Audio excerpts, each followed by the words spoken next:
So, isang magandang araw sa inyo lahat mga peace at ngayong araw, since may gagawin tayo sa ating motor, magpapalit tayo ng spark plug, isi-share ko na rin no, para sa mga hindi nakakaalam, sa mga newbie na gustong mag DIY sa kanilang mga motor. No? So, kung interesado kayo dito mga peace, syempre, stay tuned lang kayo.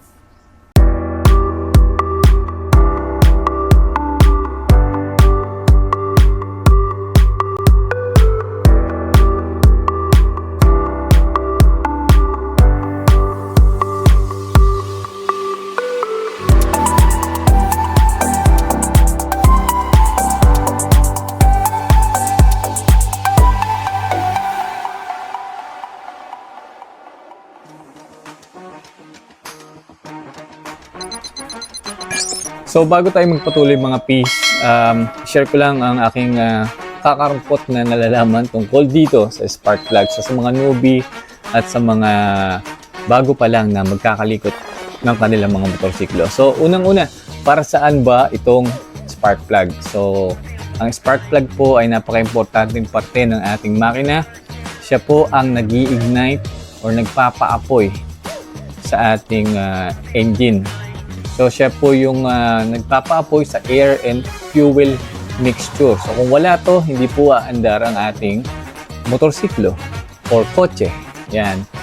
At napaka-importante rin ito dahil dito nyo malalaman kung proportion or sakto ang ratio ng air and fuel mixture. So, dito nyo makikita yung mga piece. Dito sa parting to, no? Sa taas na to, no? Ayan, kasi ito yung nakapasok sa engine natin, no? Sa ating makina. So, meron tayong tatlo. Actually, marami, no? Pero basic tatlo. Meron tayong kulay brown. Pag naging kulay brown tong part na to, ay ibig sabihin normal, maganda ang air and fuel mixture. Yung palang ratio. Kapag naman kulay itim itong part na to, mga fish, ay ibig sabihin maraming gas at konti lang yung hangin na pumapasok sa inyong engine. At kapag naman puti itong ating part na to, ibig sabihin lean. Marami yung hangin kaysa sa gas o sa gasolina. So, napaka-importante nito para malaman nyo kung paano nyo itotono yung inyong air and fuel mixture, lalong-lalo na sa mga nakakarburador, no? Ayan. So, yun na po. Basic.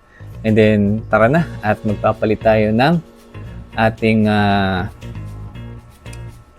spark plug dito sa ating Mio Sporty. So, nga pala, kaya tayo magpapalit ay medyo hindi na maganda, mahirap na mag-start o minsan ay namamatayan. So, ito po ay isang reason, no? Spark plug. Baka naman luma na or nagmamalfunction na, ay kailangan na natin palitan. So, ganun na po yung nangyayari dito sa aking Mio Sporty. Kaya, magpapalit na tayo.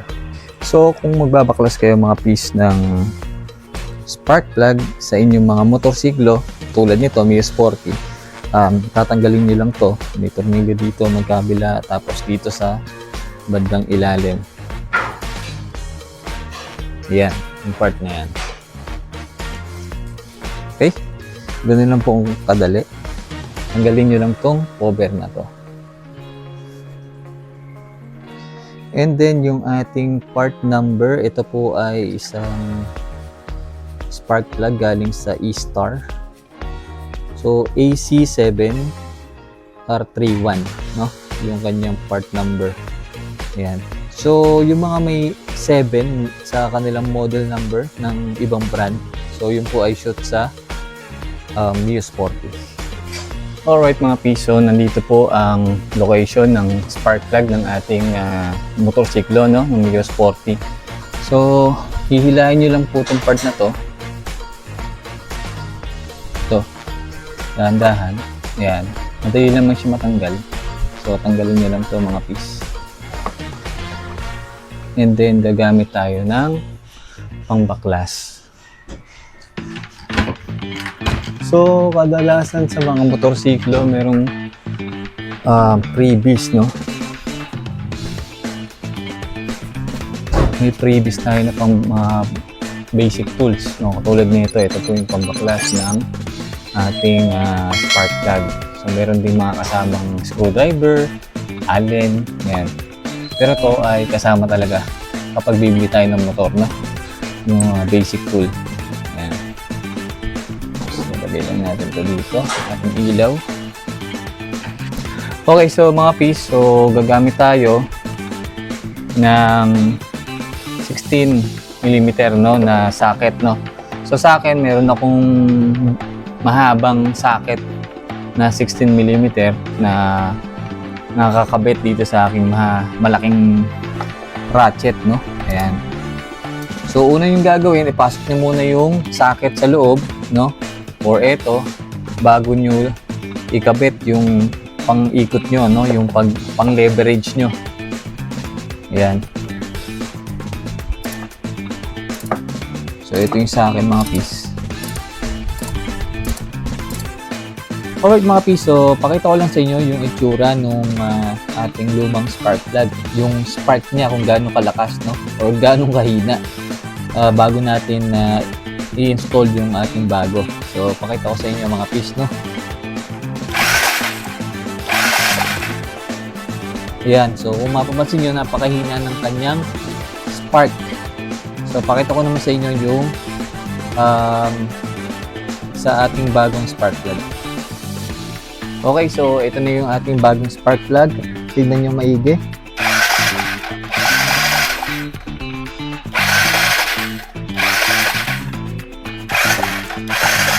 Mas malakas yung kanyang buga ng kanyang coil. Yan, so ilapit natin. Ayun, kita.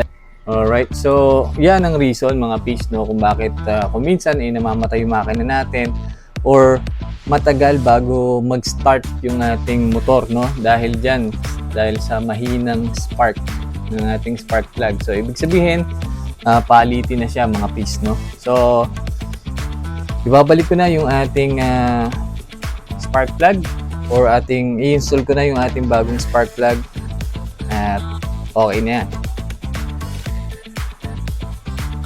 Okay, so moment of truth. So tignan natin kung magiging mas maganda ang takbo ng ating motor or yung pag-start natin ng ating motor. Kasi kanina ay medyo nakailang pindot ako dito sa ating electric start, no? Bago natin napa-andar ng tuluyan itong ating Mio Sporty. Ngayon, tignan natin kung talagang effective. Start natin. Yun. Ayun, no? One click na lang mga piece. Kanina, nakailang start ako dyan, no? Siguro mga 4, 5. Ngayon, one click na lang. No? Talagang malakas yung kanyang spark. Okay na okay. Okay.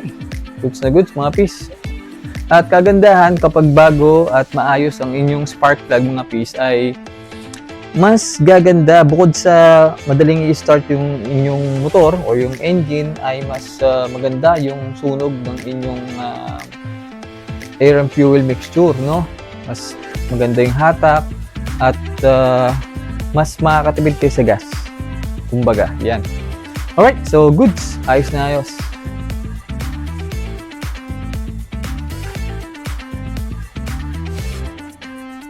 So, alright mga piece. So, sana nagustuhan yung video natin ngayong araw na to. At syempre, bago tayo maghiwa-hiwalay, ay huwag niyong kakalimutan na i-hit yung like, share, at subscribe button.